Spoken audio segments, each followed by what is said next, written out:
Welcome. My name is Kevin Morin, and I'm the founder of MarkSetBot. Thanks for joining us today.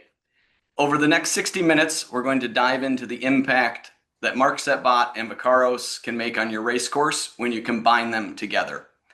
We have a lot of newcomers, and so we're going to look at the MarkSetBot and Vakaros interfaces to start with, and then we're going to go into a panel discussion where we have three influential players that are involved in regatta management, coaching, and professional sailing.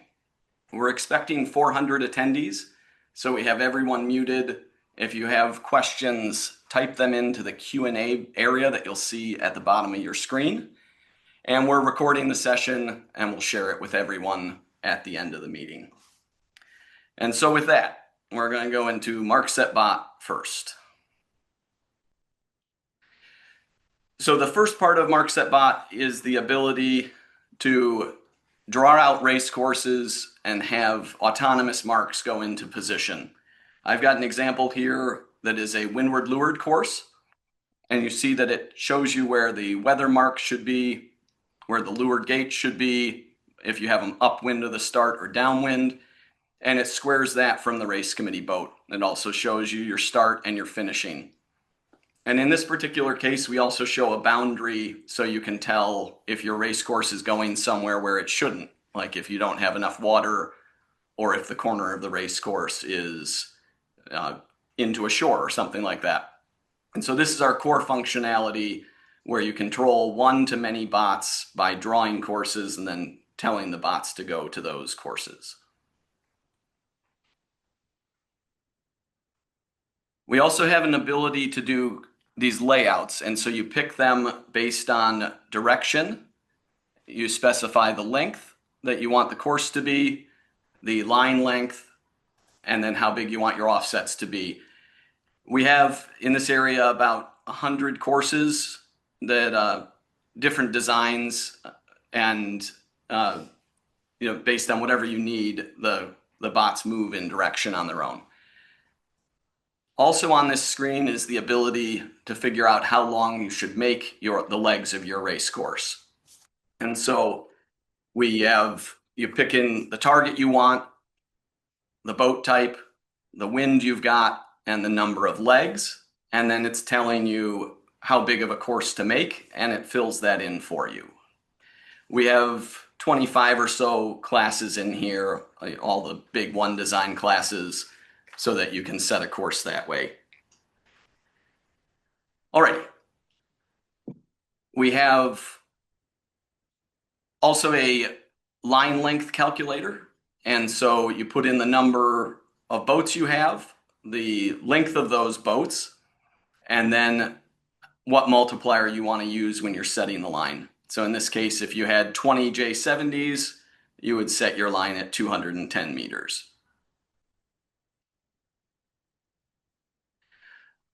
We have a measurement tool. This allows you to set courses a certain distance from each other. If you need to be a certain distance off a wall, or you want to know how far you're going to be from a channel, any of those kinds of things. So a flexible measurement tool that you drag around with your finger. There's radar in the app, and so if you want to see if a storm is coming towards the race course, you can see exactly where your bots are and where the radar is. One of the ties into Vakaros is the ability that you pick different courses, different times, sequences that you want to run, and if you want to schedule them for a specific time. And so in this case, this sequence is set to go immediately. So this would be like a classic starting timer on a boat. But just like Vakaros, which you'll see in a minute, you can also pick the time you want the sequence to start, and it will schedule it for that time. And when you're pairing MarkSetBot and Vakaros, you do this, and then the horns go off automatically. There's also a set of signal flags in the app, and so you're able, if you forget what a flag means, you can click there and get to that. If you look here in the Super Series, there is a wind instrument where you can put wind instruments on one or all of the bots, and you're able to see the data from each of those stations. And in this particular case, you're also able to broadcast this data to the TV that is carrying the coverage. So in the Super Series, they're pulling the wind data in real time and displaying it in their playback, and they're pulling all of that from our sensors. Also, a good time to touch on covers, which we'll go over later. We've made the marks very visible and then large so that they have a large branding space. And so if you're getting sponsors to cover your bots, or if you are at an event that has a traditional sponsor like this one, where Rolex has been a sponsor for a long time, it's a good way to pay those guys back. What we're showing here, let me let it play.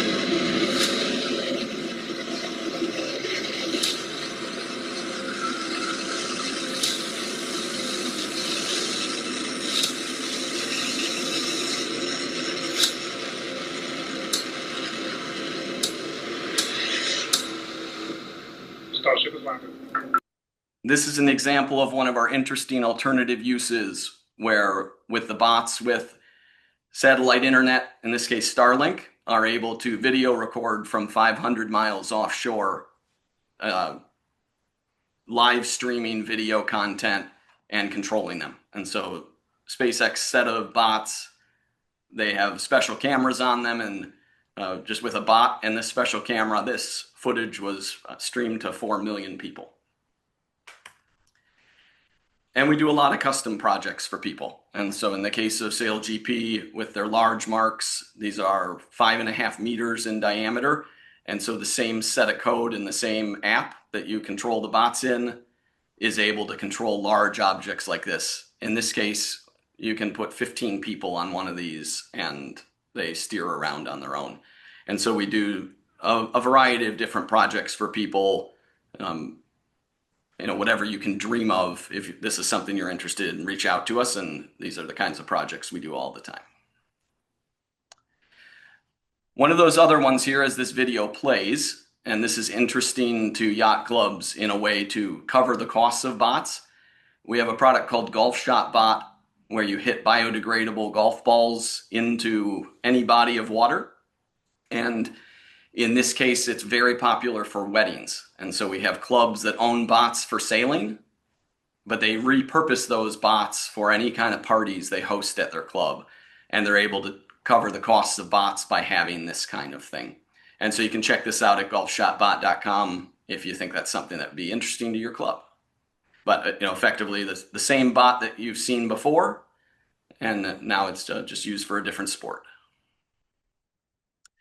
All right, so with that, we're moving into RaceSense. And again, any questions that you've got, drop them into the Q&A section and we'll talk about them in the next section. So with that, I want to introduce my good friend, Doug Wake, who is going to step through RaceSense. Hey everyone, Kevin mentioned my name, so you've got that. I am the RaceSense director here at Vakaros, which means that I spend a lot of time working with a lot of really cool events around the world, implementing some pretty cool new technology that I imagine some of you are familiar with. I see names in the list that have used RaceSense as a sailor or as a race officer, whatever it may be, and some of you may be a little bit newer to this concept. So we'll take just a second here and run through the key question, which is, what is RaceSense? So RaceSense is a race management system that we've been using at a variety of events. We'll run over 450 events this year alone, including a number of world championships. We're closing in on 20 world championships. We have run at SailGP Inspire and championships in classes including the Etchells, the J70, the J24. And so that's really a pretty small bit of our pedigree in terms of where RaceSense has been. So what does RaceSense do? Well, first of all, RaceSense, what it's best known for is OCS detection. So I imagine many of you are familiar with the system that came out of the 2013 America's Cup that determines if boats are OCS or not electronically. So rather than having someone sighting the line, and it was especially relevant with the AC-72s in that edition, the America's Cup switched over to a system that solved any starting problems that they were having. And at Vakaros, our founders and the rest of our team have had the idea of, this is great for the Cup, but wouldn't it be cool if that were available to every sailor around the world at a price point that's available to sailors and at a level of complexity that's available to sailors? So, what we're best known for is OCS detection. So, RaceSense uses a conglomerate of extremely accurate sensors in an Atlas device, which you'll see soon, to notify competitors if they're OCS, notify race committee which competitors are OCS, um, and to overall improve the efficiency of racing using that. It also does live broadcast pings. So many of you, either on the race officer or the sailor side, I'm sure have been through the pain that is pinging a starting line, luffing your sails, bumping boats, whatever it may be. Um, RaceSense now offers the opportunity to eliminate pinging entirely. So you on your device have live broadcast pings that tell you where the line is at that exact moment, which is pretty cool. And then the third really important aspect, and this is something that Kevin alluded to from their side with MarkSetBot, is automatic timing. So rather than trying to start your timer exactly when a flag goes up or sync it at 4 minutes because your crew was busy adjusting the rig and missed the timer. Timers are automatically broadcast to the entire fleet on their Atlas devices, and so you have the exact same time that everyone else is, and the OCS determination is being made at that exact same time as well. So those are the three big things, and what that means for sailing is we've eliminated the general recall. Realistically, you can identify all of the boats that are over in any given start, and you can call them all back, and there's not going to be a timing error. So, are there instances where a start needs to be redone because the line has gone skewed? Absolutely. But on a fair line, you can call all the boats back. There's no more hiding, there's no more drawing the boats over with you. There's no ping parade. Pretty exciting for those of you who have been through that. And then no more unfair OCS calls.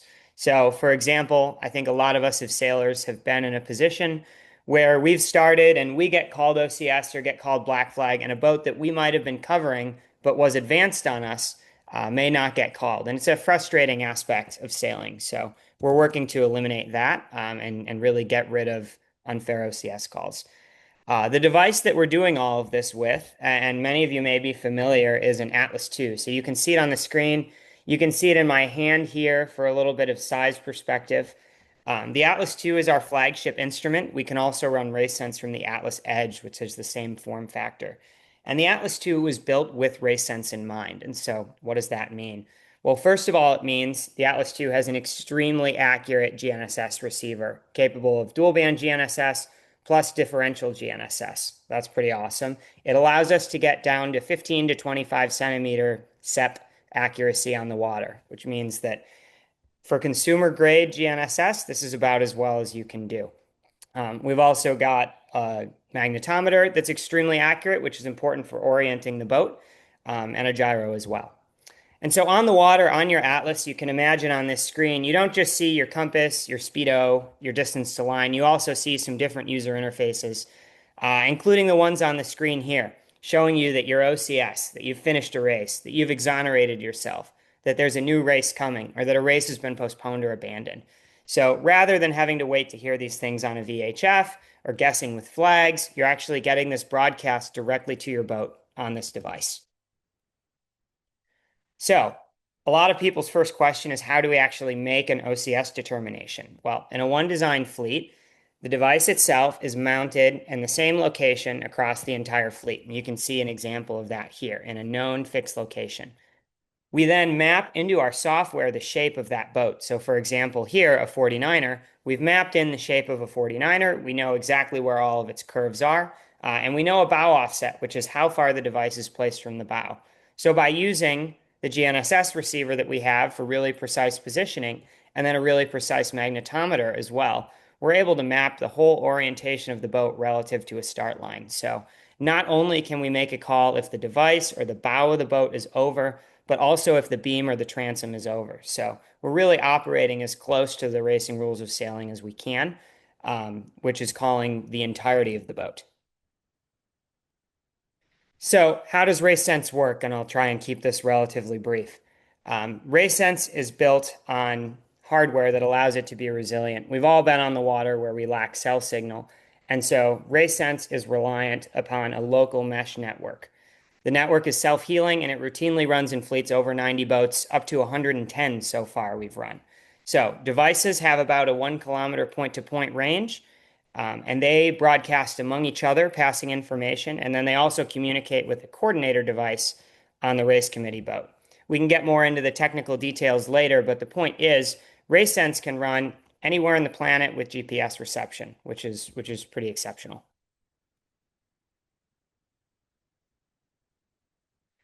Perfect. So that's a brief intro to RaceSense, and there's really to both MarkSetBot and RaceSense a massive amount of depth that you could go into on the technical side, and it's probably not depth that we're going to get into today, but we've worked together at a huge amount of events, and I think a lot of you have experienced MarkSetBot or you've experienced RaceSense, but when you bring them together, the efficiency that you realize in racing is pretty exceptional. And I know Kevin's been a part of quite a few events.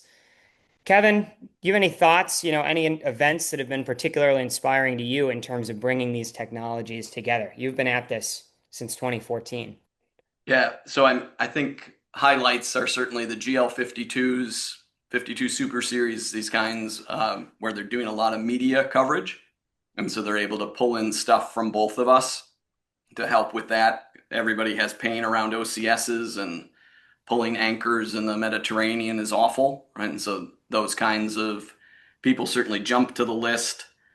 The eScow Nationals, which we'll hear about later, is certainly one of the best ones for both of us from a, you know more about that one, Doug. Why don't you talk about, just from the depth of that event? Yeah, I mean the East Scout Nationals and Mark will speak a little bit more about it was an exceptional event. 85 boats at 1,200-meter start line.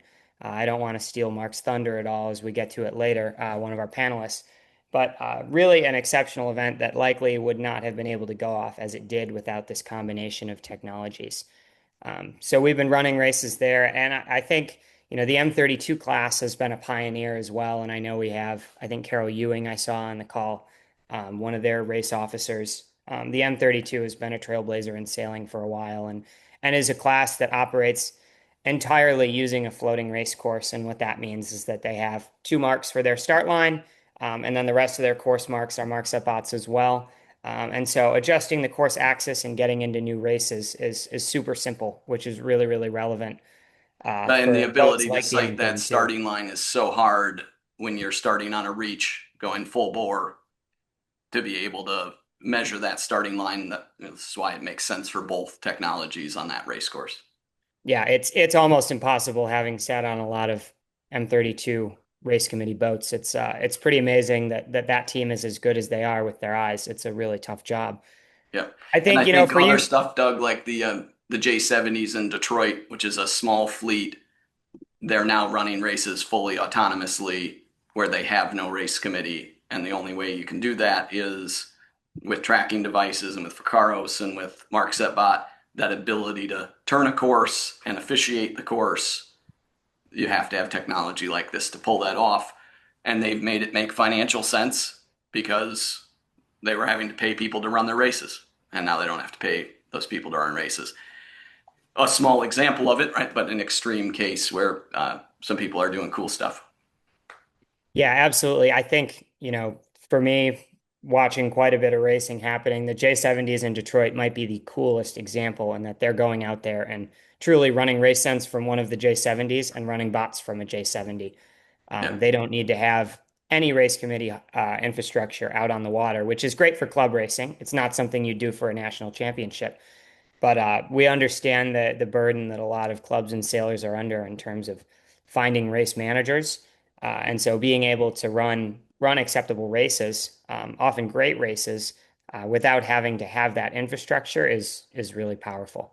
And getting more races too. They're sending the bots out. There are no delays.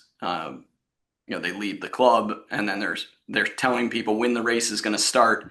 And even if that start is in 30 minutes, their countdown timer goes. So everybody who's at their different clubs coming to the race course, they know they got to get in gear because they know exactly when that first race is going to start. Yeah, absolutely. Cool. Well, anyways, we've talked a little bit about some clubs that I think are cool to Kevin and I, but the reason that everybody's here is to hear from some great panelists that that we've invited who have a range of experiences in sailing. So I'm going to ask Og, Ron, and Mark to go ahead and turn on their video, and we'll go through and briefly introduce you to our panelists. Um, they're going to give a brief introduction, and then we will move into our panel discussion so that we can hear a little bit more from these folks about their experiences with RaceSense. So first, I want to introduce Mark DeGeer, a great friend of mine and someone we've worked with quite a bit. He's a U.S. Sailing Regional Race Officer and has worked extensively with both MarkSetBots and RaceSense on his course, including in combination at the Eastgow Nationals in 2024. So, Mark, if you want to tell us just a little bit about yourself, and then we can carry on. Great. Thank you much, Doug and Kevin. Great to be here. I'm originally from Pewaukee Lake, Wisconsin. The vast majority of my experience came from running scow races on small inland lakes and around the ILYA. In 2020, my wife and I decided to make a change, and we found ourselves in Charleston, South Carolina. Through an introduction with National Race Officer Chip Till, we were thrown into the world of non-scows, everything from oppies to keel boats, college, high school sailing, big events up and down the southeast corner of the country. I really had the ability, a great opportunity to work with Mark Foster, an international race officer at Charleston Race Week for a number of years. And not only was he a great mentor to me, but also he has shared his experience as an advisor to RaceSense as it developed, not only to hear the progress of it, but to hear the best practices and be able to get that implemented as part of the events that I have worked with. In 2025, we used MarkSetBots down at Southernmost Regatta in Key West. I ran Circle 2 at Charleston Race Week with J70s, Melgus 24s, and VX1s, all using RaceSense, all great experience, no general recalls. I've got A-Scow Nationals in a couple of weeks and E-Scow Nationals in the fall, all using RaceSense. So it's still a big part of what I look for in big events. Awesome. Thanks, Mark. And then sort of to lead, you mentioned the Eastgow Nationals, and that was certainly a highlight for me being at an event. Last year in Crystal Lake was a challenging regatta in terms of conditions. It was cold, it was shifty, it's a deep water venue. Can you sort of walk us through your experience with bots and with RaceSense at last year's Eastgow Nationals and what it meant to the race committee and to the event to be able to use these two technologies? Yeah, absolutely, Doug. First, just a real quick background. For those that are not familiar with an E-Scow, it's a 28-foot flat bottom racing sailboat that's very exhilarating and very aggressive fleets. And these are fleets for their nationals that are renowned for having general recall after general recall. I got involved at the Nationals in 2023 in Lake Mendota, where we had over 100, had 126 boats and over a mile starting line. In that case, we were not using RaceSense, but we had two midline boats. So just the logistics of that was quite an event in and of itself. The planning for 2024 took over right after we finished the 100th anniversary in Mendota, and it was planned for Crystal Lake, Michigan. As Doug mentioned, it's a beautiful venue, but at almost 200 feet deep, we knew that we wanted to have MarkSetBot there, particularly because the last time the Nationals were there, they had a number of anchoring issues, both for committee boats and for marks. So when we started our planning, we got MarkSetBot committed, and there was good anticipation and acceptance of the Atlas II within the fleet, but there were still some skeptics, and the organizing authority and the class were able to come up with a nice sponsorship, which allowed us to bring in the bots and to subsidize Atlas IIs for the 86 participants.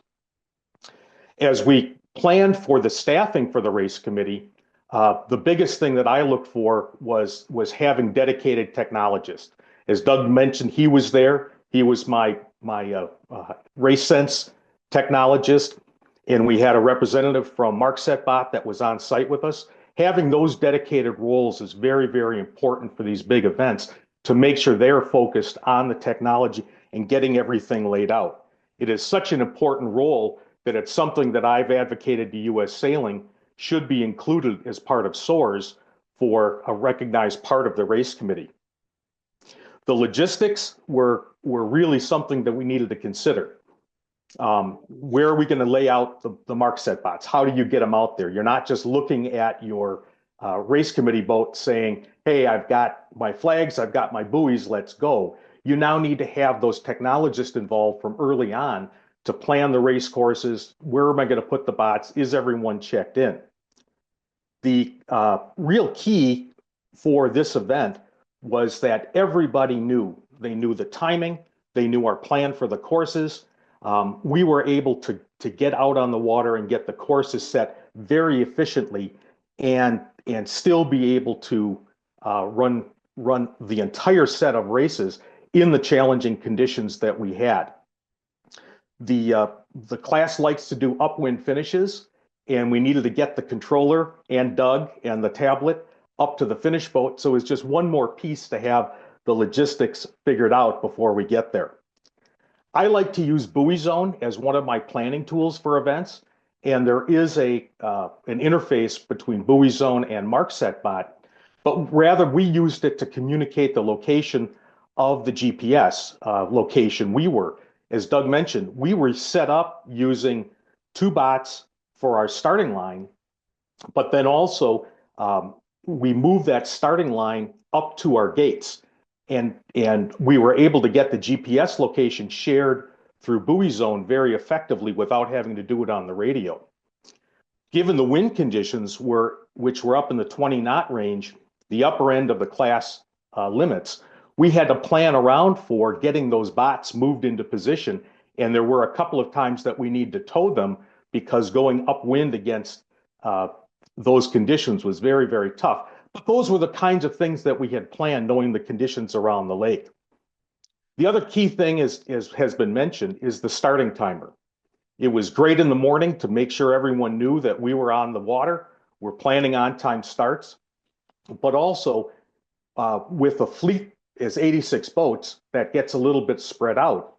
The leaders and the majority of the fleet had the ability to get into a little bit of shelter in between races while the remaining boats finished, and we were accounting for all of the competitors that had capsized. When we were ready and we saw the fleet was ready, all we did was pick the time, communicate it out to all the boats, and everybody knew what we were doing. The key also was knowing the boats that were on the race course. We had a lot of safety concerns because of the conditions and capsized boats. So being able to account for all the boats on where they were either on the race course or had going back into shore was a big safety advantage to us as well. For the starts, obviously the OCS call is very important. You're key to this. As a race officer, you're committed to using the technology, both that the bots are in the right place and that RaceSense is making the correct call. I still do horns and flags as a courtesy for the competitors, but also lets the spectators and the race committee know where we are in the race course without having the advantage of having the countdown timer in the line position. So it really is something that we got all our races off, challenging conditions, and from a fleet expectation and acceptance, everyone, all the skeptics that we had talked about trying to sell for this technology, came back afterwards and said, this is the way to go forward. For nationals, it is absolutely the standard that they want to follow going forward in the E class. Awesome. Thanks, Mark. And just to address, I see the questions coming in here. We had one question, which was, what was the autonomy in these conditions? And to speak to that, the marks of the course were all MarkSetBots. Both ends of the start line were floating, and we on the signal boat were floating as well. We weren't anchored. We were a little bit upwind, so we could look down the line and see how the fleet was spreading out, which was pretty awesome to be able to be agile in these conditions. And let me add to that too, Doug, that 12 hours to 16-hour kind of time in those conditions. If you're moving the bots a lot, they will consume more power as you're doing big shifts. But I would guess that they got back to shore with 60% of charge or something like that. Right. Everything performed beautifully. There were no issues with the charge or the weight. It was the great ability to move the marks, to have the race committee not have to worry about anchors, and just to communicate to the technologists on here's what we're doing, and it gets executed and communicated out to the fleet. Yeah, awesome. Thanks, Mark. Anyways, we're going to move on to Og, our next panelist. Og is the head of We Can Foil, which I would say is at this point the world's greatest learn to foiling feeder pathway, whatever you want to call it, program out of Canada. Og has incredible experience in coaching, running regattas with these technologies through We Can Foil, through SailGP Inspire, and is really a champion for what a lot of people say is the next generation of sailing with fast foiling boats. So I'll turn it over to Og to add to that introduction. Okay, well, hi everybody. Pleasure to be here. Very excited about this, and thanks for inviting me. Yeah, as Doug was saying, my name is Og. I'm the program director for We Can Foil, which is basically a development program for foiling in Canada. It's a pathway for the Canada SailGP team. I got into learning about Vakaros RaceSense, Vakaros and MarkSetBot by SailGP Inspire program. Those WASPs that race between the SailGP races. And that's actually when I realized that was like a game changer when it came to really bringing that kind of technology that we see on those big boats, America's Cup or SailGP, and really making it blew my mind how that kind of technology could be sort of downloaded, brought down to, and facilitated and make it accessible for youth sailors, basically. So we had a lot of fun running the SailGP Inspire program, and with RaceSense and with the MarkSetBot teams. And it's been a super fun experience, I would say. And since then, I've been actually a big fan of it, and I got to myself into running basically all of my high performance camps and regattas for foiling boats, whether it's WASPs or NACRAs or anything, through RaceSense as well, for sure. Og, we've worked together a lot. Can you go into the extreme case that you do where you have a couple coaches on the water and you're able to do the whole course, coach, and get starts off by combining the technologies?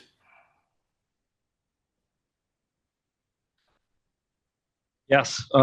So, for example, thanks to RaceSense and the MarkSetBots, we've been able to maximize the experience for a lot of all of our sailors at the events we run, because we were able to run the regatta, set the course only with MarkSetBots, and have a Vakaros in each of the dinghies, in each of the WASPs, for example, and we would run the RaceSense basically all from our coach boats. So myself, for example, from my coach boat, not being anchored or anything like that, I would be able to just set the sequence for the RaceSense start, and then the other coach on his other coach boat just make sure that the course is ready and set up, and then from there on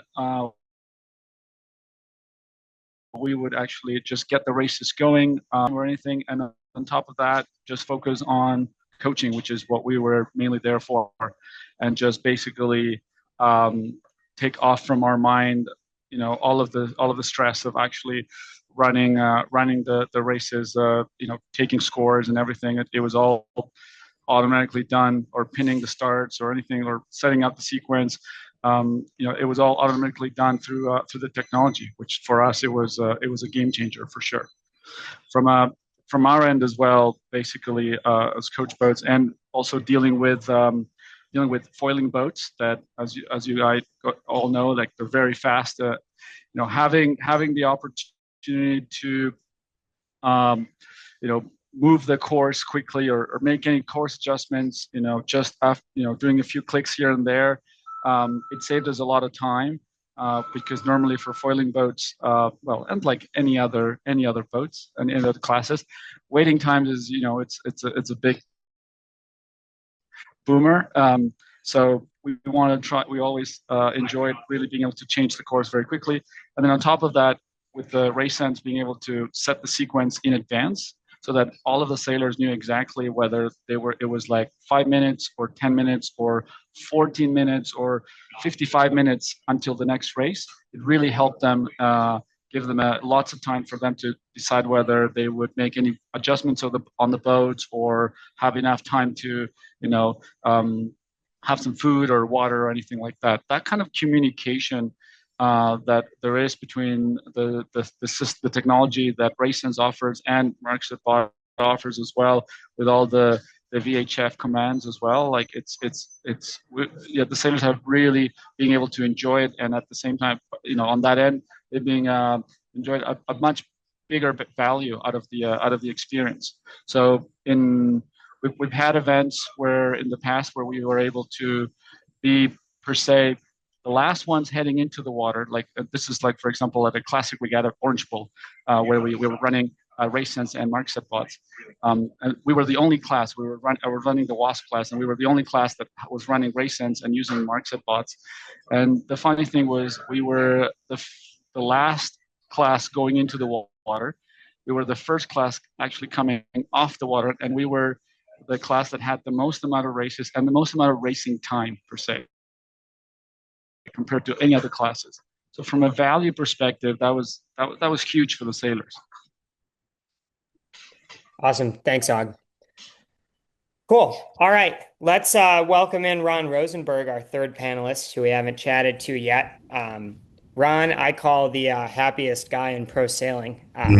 He's a legendary coach, sailor, out of Seattle, and has a unique experience of using RaceSense and MarkSetBots every week, a couple nights for club racing at Seattle Corinthian Yacht Club, and then using these technologies all the way up to the J70 and the J24 Worlds. So, Ron, why don't you go ahead and introduce yourself? Hey, thanks, and thanks to everybody. This is just such a great panel and so much good information. So thanks for that. I'll just start with what I think is most relevant to our situation here in Seattle, is that we were early adopters of both the MarkSetBots and the Vakaros RaceSense technologies. And I'll just say, if someone on the call has used neither of these technologies before, it's okay to start with one, fall in love with it, and then move on to the next one, because it only adds value. They don't have to be packaged together. That's our experience.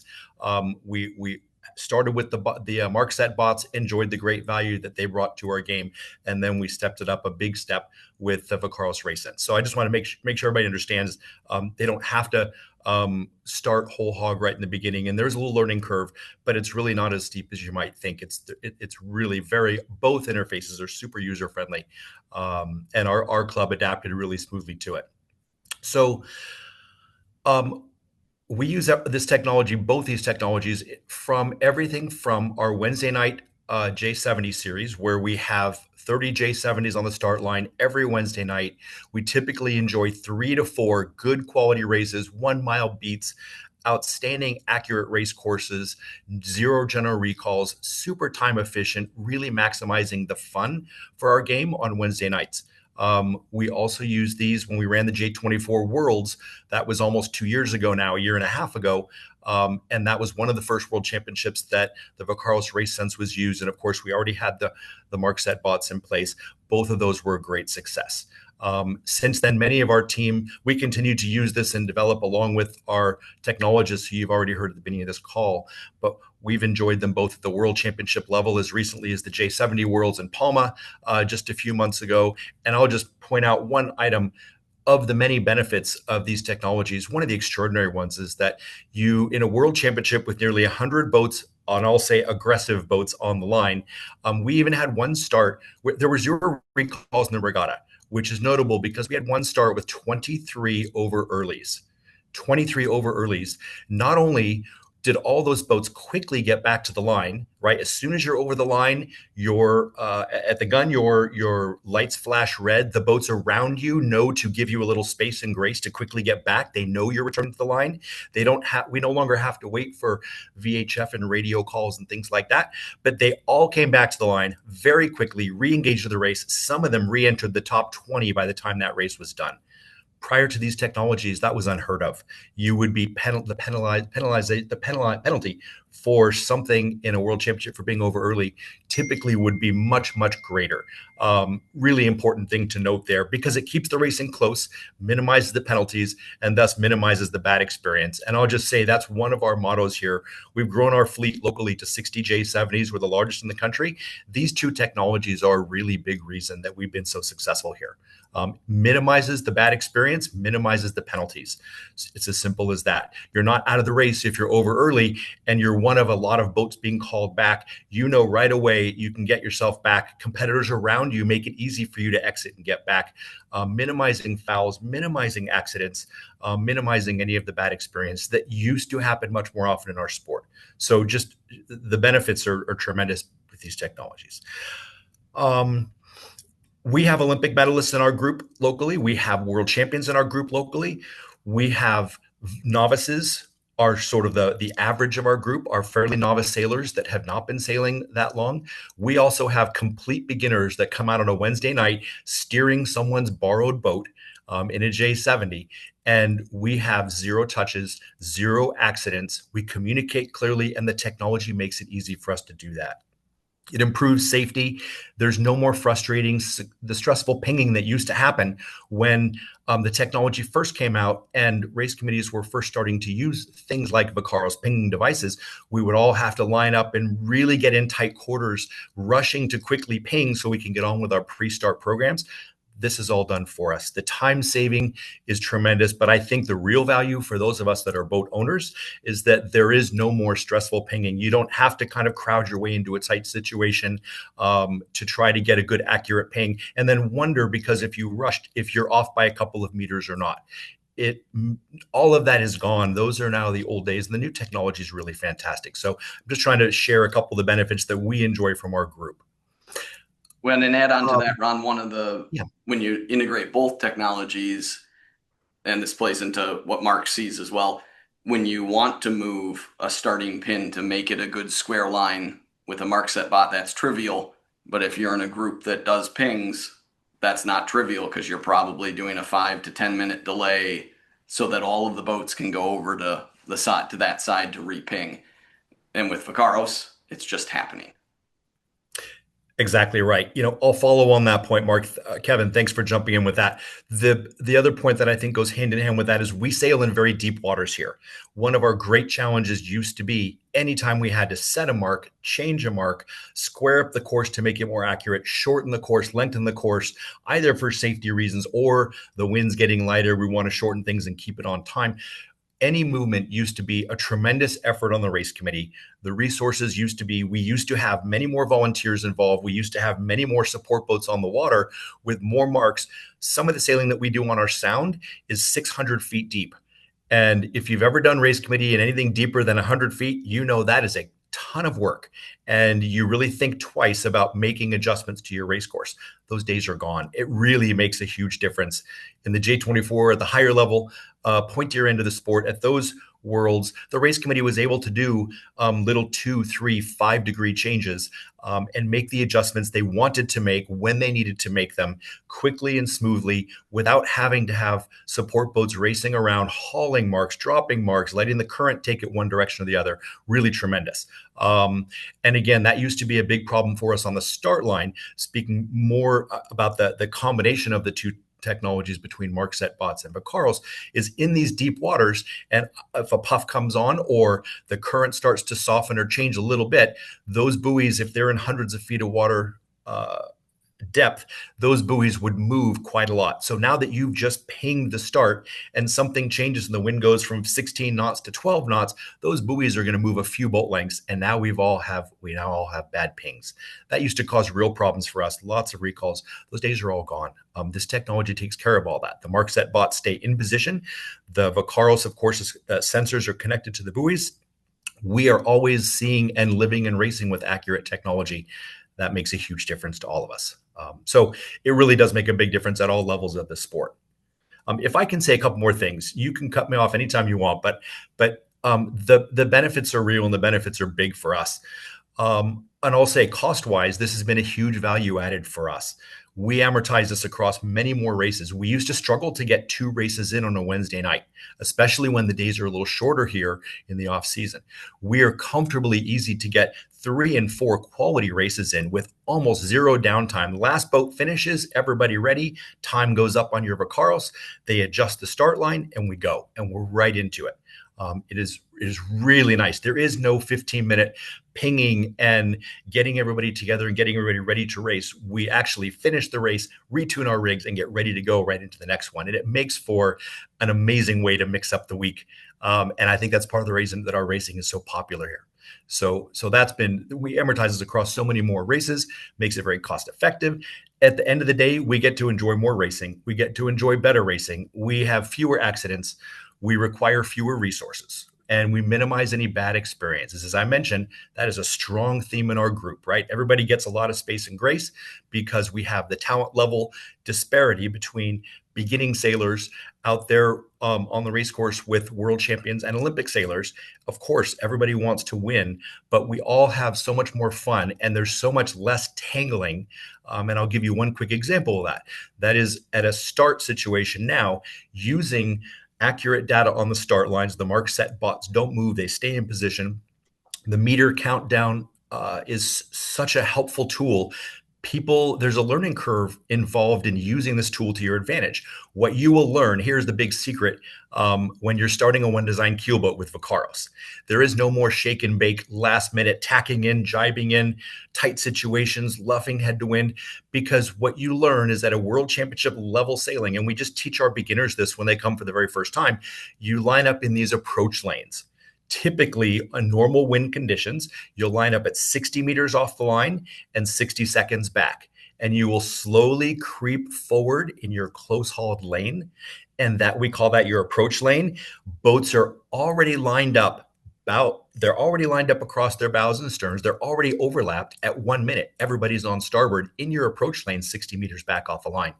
No more tacking, no more jibing, no more screaming, no more talking to the boat next to you. You just focus on your time and distance and keeping off the boat to leeward. You don't have to attack the boat to windward. You just have to nail your time and distance. You do that, and that gives you a good start. It gives you a fair start. That is the way to get off the line with this technology. It no longer means you have to have decades or 10,000 hours in early to understand how to maneuver your boat better than all of those who grew up sailing opties. So I just want to point it out, if there is an advantage, in my opinion, to this great technology, in addition to more racing and more fun racing, it makes it much easier and cuts out most of the learning curve, 60% of the learning curve of how to get off the line in a fleet that starts well.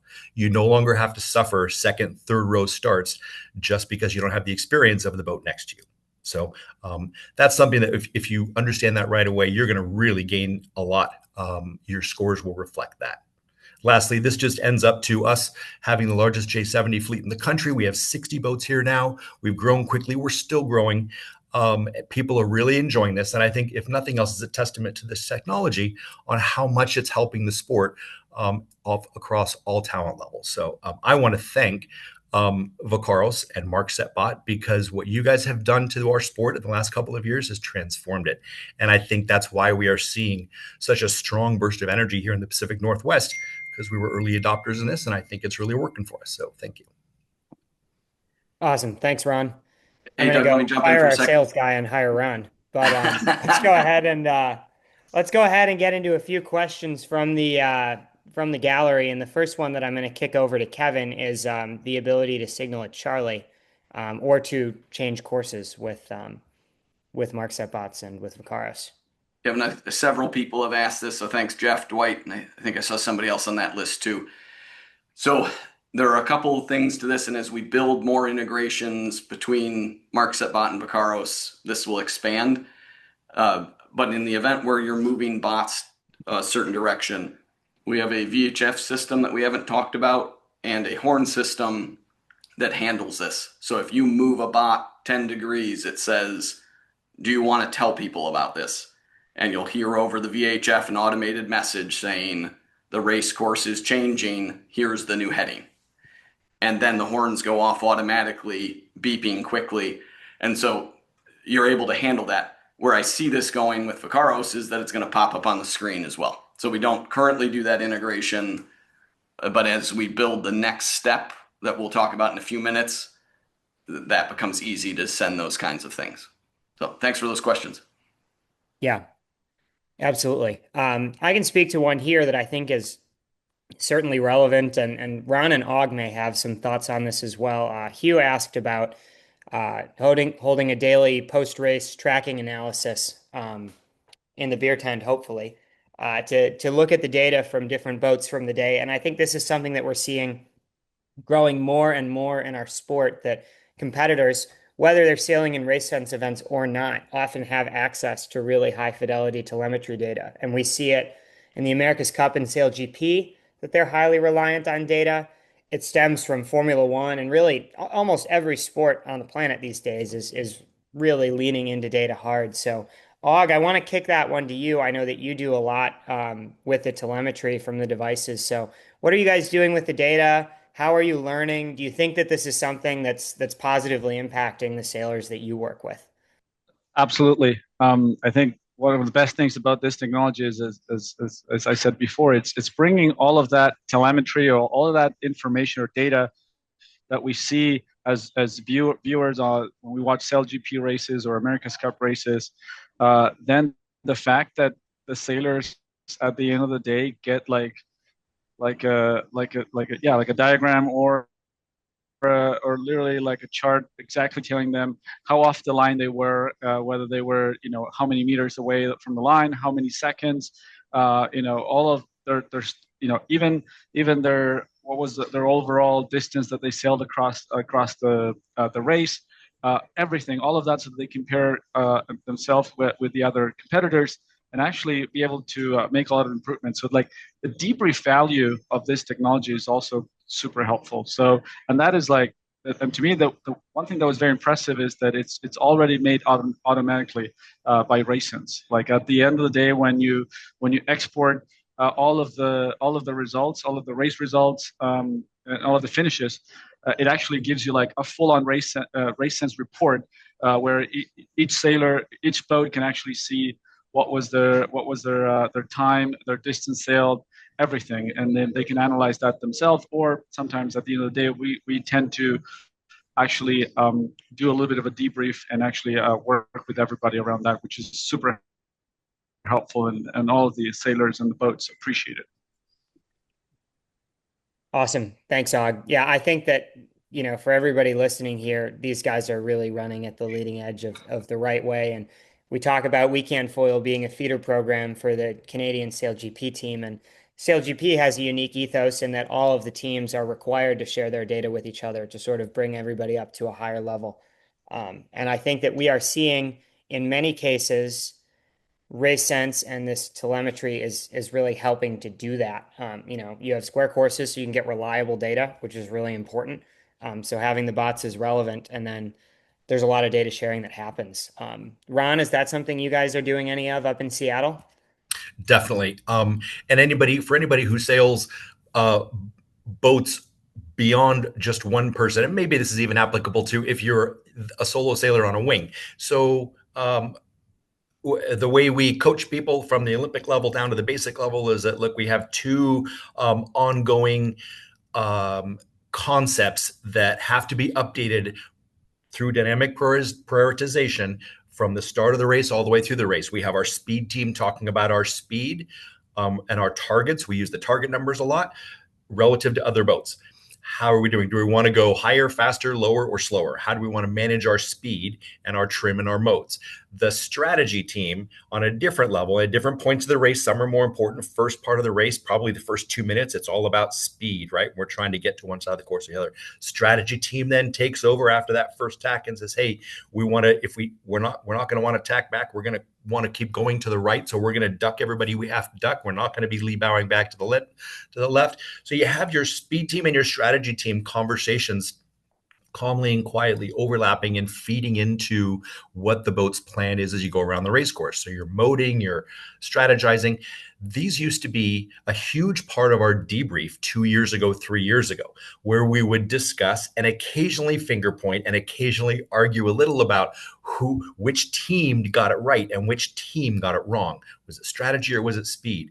just by looking on the simplest form at your own data at the end of every day, pulling it up on your phone, we can all look and say, oh, you know what? Look at the header we sailed for 30% of that second beat. That was probably a mistake in retrospect. We really should have been on the other tack, the lifted tack towards the mark. And that would have led us out of the left before everybody. The data doesn't lie. The data tells the truth. And it is really helpful to put a lot of these longer conversationally based discussions that sometimes had no resolution at the end of a long discussion. It just very quickly lets you get right to the crux of the issue. So that's the base level that we use it at. And we encourage everybody in our 30 boat fleet on Wednesday nights. You'll see everybody kind of huddled in the cockpit just for 2 or 3 minutes, looking at the track together and sharing with everybody. Wow, we did a really nice job going on to wing on that first run directly to the mark, full speed. That was beautiful. And you can see where the gains were and where the losses were on your track. You can talk about the strategy there. The next most complex step, if you want to step it up a notch, is comparing it to another boat that might have done better than you or passed you on a leg or crushed the day or the night in our case. And so then we'll put those two phones even side by side, super simple, no added tech needed, 2 boats, 2 tracks, 2 phones, and we look at them together and go, you know what? You didn't stay on that header for 30% too long. You tacked and look, you put 8 lengths on us by the weather mark. That is how, without any additional data input or any tech work on the back end, we all have that right in front of us. So those are the basic ways we use it. We aspire to do something that we've done at World Championships in different regattas, where we have 5 or 6 of our own gang. They're training together and learning together. We all sign up with somebody. In this case, we happened to use Ivan at the last Worlds, and he took data from 6 of our teams and overlaid it for us on a nightly basis. And that was super helpful for us to learn who was making the gains and when. We actually were a little high and slow on that second beat. You guys were a little bowed down, and he was able to help us kind of analyze that from his experienced technology data analysis perspective. And as a coach, it taught me a lot, and the sailors learned a ton. So ultimately, our dream, and we've talked about this in the past, Doug, is to have all of our 30 boats on a Wednesday night be able to map onto one screen and have that data sent out at some point, the next day. But that's kind of in the future. And honestly, most of our teams are not ready for that. That would be more of a distraction than, but for the teams that are, I think there's nothing but upside here in the future. Awesome. Thanks, Ron. And I know we're running out of time, but I've seen quite a few questions about the upper end conditions for MarkSetBot. So I want to let Kevin close with that before I jump into that, we have a lot of questions. We'll get back to everybody. There are 20 or more that we haven't been able to answer yet, and we're almost out of time. If people want to stay, they're welcome to. We can stick around, but down to 1 minute. And I've answered a bunch of questions on this already. I think SpaceX is probably one of the best use cases of this. 500 miles offshore, the waves are enormous, and 30 plus knots, and it's not a problem. Certainly, when you have that much wind, as Mark talked about, it takes longer for the bots to move upwind because they're fighting so much more force, but it's easily within the capabilities of it. And we have a section on talking about what's next. Doug, you want to go into that quickly, even though we're right at that time limit? Yeah, obviously, don't feel like you need to hang on. I know that it's the middle of the workday for a lot of our North American folks, and it might be time to go to bed for some European folks.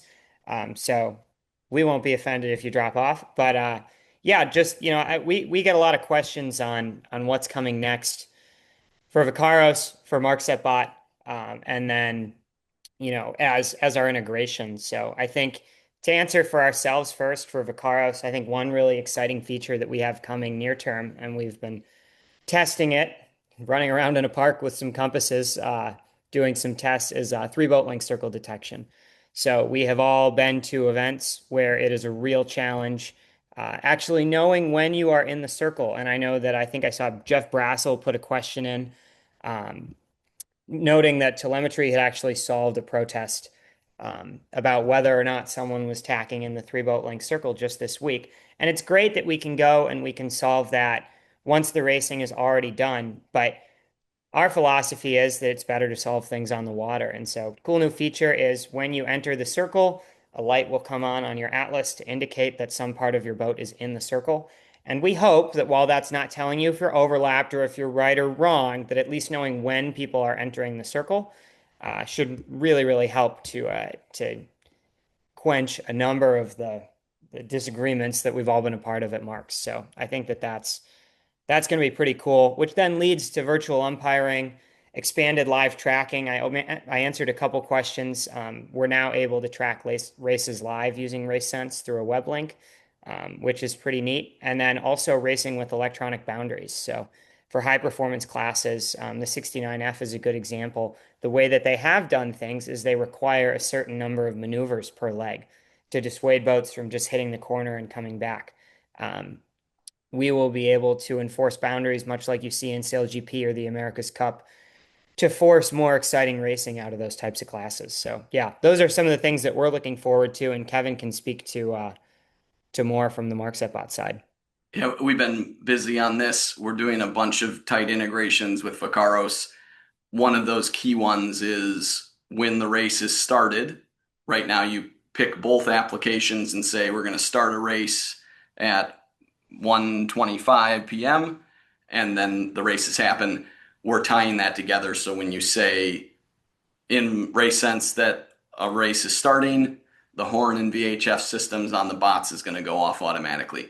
And part of that integration ties in if a race does get abandoned and when the race is finished, a horn is going to go off when the first boat finishes. And then when the race is abandoned, the abandoned horns go off. And so that's all in the very near future. And we've been working on it for a long time to get all of that stuff tied together. And then another neat one, when you have longer race courses, there becomes this dead zone on RaceSense where you stop receiving the pings if it's too spread out. And so we're building a way to receive those pings. So as long as you're within that same kilometer of a MarkSetBot as well, you'll start sending that data to the cloud too. And so that's coming very soon as well. And then when Ron was talking about the challenges and people get turned off when races don't go well, when you're OCS and you don't find out about it, there are these things that turn people off and they might not continue sailing if they have enough of those experiences. And so both Vakaros and us take seriously that we need to work towards making things easier for everybody, for the race committees and for the sailors. And in doing that, people are going to like sailing more. So the 3-boat link circle that Doug talked about is one of those areas that just if you get screwed by it a couple times, the chance of you saying, I'm not doing this anymore is high. And so we've also been working on 3-boat link circle stuff that's going to tie into Vakaros. The way we did it is a camera on the bots that detects whenever there's a boat in the 3-boat link circle. It recognizes their hull number, and if they hit the mark, it notifies them that they've hit the mark. And the whole time that a boat is in the 3-boat link circle, that data is recorded. And so it's only recording when one or many boats are in the circle, and then it turns it off. So for protest hearings, if it gets to that, there is a definitive answer, right? So you know when they got in, and you can see what they did, but without having to scour data, because you say boat 5, when did they get in the circle? And then you see that from the data. So we've been working on that for about a year as well. And, those kinds of things are all geared towards making it better for people, more enjoyable. Awesome. There's a pretty cool future coming, and hopefully most of you get a chance to experience it on the water. Kevin, is there anything else you'd like to cover while we're here, or should we wrap things and get back to everyone with answers to their questions? I think a wrap is a good idea, and we will follow up with everybody. It looks like there are about 25 or 30 that we need to get to, but we'll follow up with everybody. Awesome. Well, hey, I want to thank our panelists. I want to thank Kevin and Marcy at MarkSetBot, and all of you for attending. This is a pretty exciting new age for sailing race management, and we're excited that all of you are interested and are wanting to learn more. If you want to reach out, both of our websites, we're pretty easy to get a hold of. My email is doug@vakaros.com. That's pretty simple. And I'm Kevin.Morin at MarkSetBot.com. So by all means, reach out to any of us. We are more than happy to chat, to help work through how this might look at your regatta. So yeah, we're pretty excited to work with as many of you as we can and more of the sailing world. And we will hopefully see you on the water too long or before too long.